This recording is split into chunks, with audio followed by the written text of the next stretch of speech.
Yo, man, it's your boy to start coming to you live from the pad, and man, it's hot as hell today, man. It's just like damn near 100 degrees. I don't know where you're at, but hopefully you stay hydrated. You're under air conditioner or fan or something, man. It's hot. But what I really wanted to talk about today was Brook Lopez. Brook Lopez has moved on from the Lakers. He will not be a Laker this upcoming season with LeBron. He has decided to sign with the Milwaukee Bucks. I believe on a 1-year deal. I may be mistaken, but that was a big hit to the Lakers because it's like, who do you have on a depth chart for centers? I know you have Ivica Zubac, you have JaVale McGee, Mo Wagner. I'm not sure if he's a power forward or a center, maybe a power forward who could play center. But Mo Wagner's pretty interesting, but that definitely kind of hurts the Lakers as far as the options that they have available for the center as far as a depth chart. But to my knowledge, I don't think Kobe, the best center that LeBron has played with, I can't even say Shaq, because, you know, Shaq was already pretty much washed by the time he went to the Cavs. So I would say the best center that he's played with, some could say that Chris Bosh, because Chris Bosh was like a power forward, like a power forward slash center. But if we're talking about like pure centers, then I would give it to Zydrunas Ilgauskas. That was a guy he played with earlier in his career. And so it's not that he really needs a dominant center or anything like that, but I just felt that Brook Lopez would complement LeBron, assuming that we're going to do more of a half court type of offense where LeBron is getting the ball. This is why I don't really understand when people say, well, they're going to be fast-paced offense, and they're going to be doing this and this, and LeBron's going to be playing off the ball because he's studying Kobe.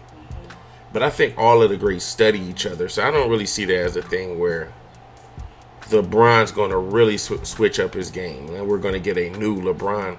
I think LeBron, if anything, is just going to add to his game, add a fadeaway, add stuff. You know, that's kind of what Kobe did towards the second half of his career, was study kind of all the other grades and what they did towards the end of their career. And one thing he did that Kobe did take was Jordan's reliance to kind of go back on fadeaways and stuff like that. So we might see more fadeaways from LeBron. But as far as his game changing, I think that LeBron is going to be the gentleman who's going to be bringing the ball down the court. And he's going to be the one that's calling the plays. So I don't really. It's the majority of the ball is going. Majority of the time, the ball is going to be in LeBron's hand. And you know how Zoe and Rondo would kind of fit around that. I don't know, but I mean, maybe I could be mistaken. Maybe we see a new LeBron. I mean, I could be totally wrong, but from everything that I've seen so far in his career, he's going to be the guy with the ball. And speaking of LeBron, as you can see on my thumbnail, that they vandalized his he had a mural that the fans created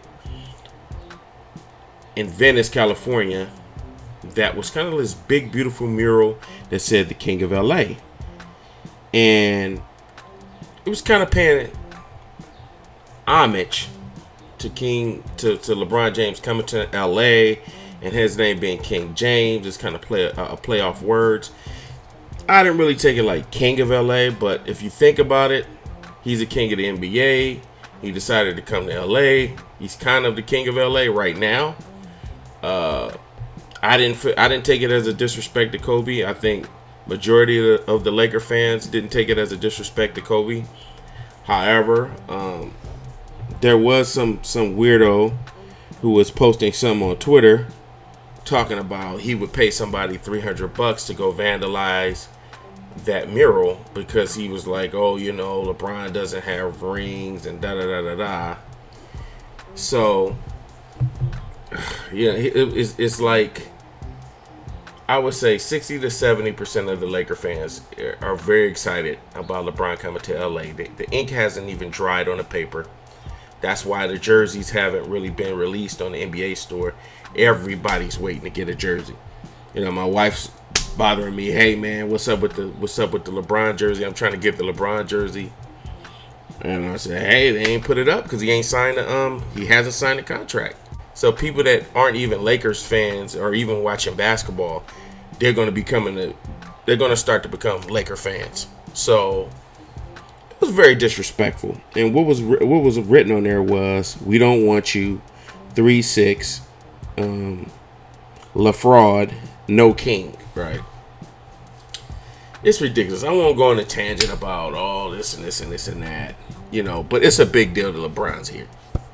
And you have a section of Laker fans that are Kobe stans, you know, Kobe stans, and they're obsessed with this whole comparison thing. They hate LeBron so much because they're like, I'm tired of people comparing him to Kobe. Kobe has 5 rings. Da, da, da, da, da. But the thing comes down to this. Look, there's only so many great players in a generation. Okay. And I would say within the past, within the history of the league, there hasn't been that many players that are on a certain type of level. I would say Magic was one. I would say Kareem was one. I would say that Wilt at one time was one. I would say that you know, every player kind of had their time, their decade. It's like every once in a generation you have a player. Kobe was one. LeBron is one. You know, and these players don't come that often, so you kind of have to appreciate the greatness while they're here. You have to appreciate the greatness while they're still healthy and they're still playing. Now, after LeBron leaves, there will definitely be some talent, but as far as a dominating the league, you know, being a force to be reckoned with, and people could look at his record.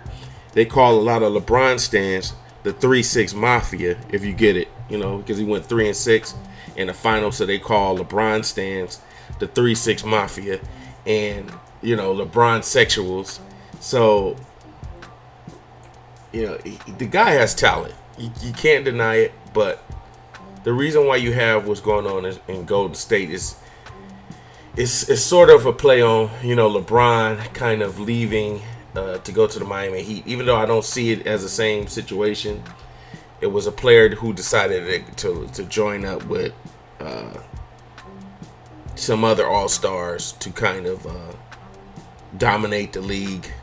Even though I don't see it as the same, I see with what other players did as more deceitful, because to me it's like if LeBron joined the Celtics. But you know, I'll just say, okay, you know, it was a top 10 player or top 5 player deciding to join the other, you know, some other all-stars. But with that being said, it's a little extreme with the whole vandalism and all of that. I think that there's nothing to fear. You just got to wait for him to sign the damn contract. And once he signs the contract and the jerseys go for sale, it's going to be LeBron Mania. That's just what it's going to be for the next 3 to 4 years if he decides to opt in for that last year.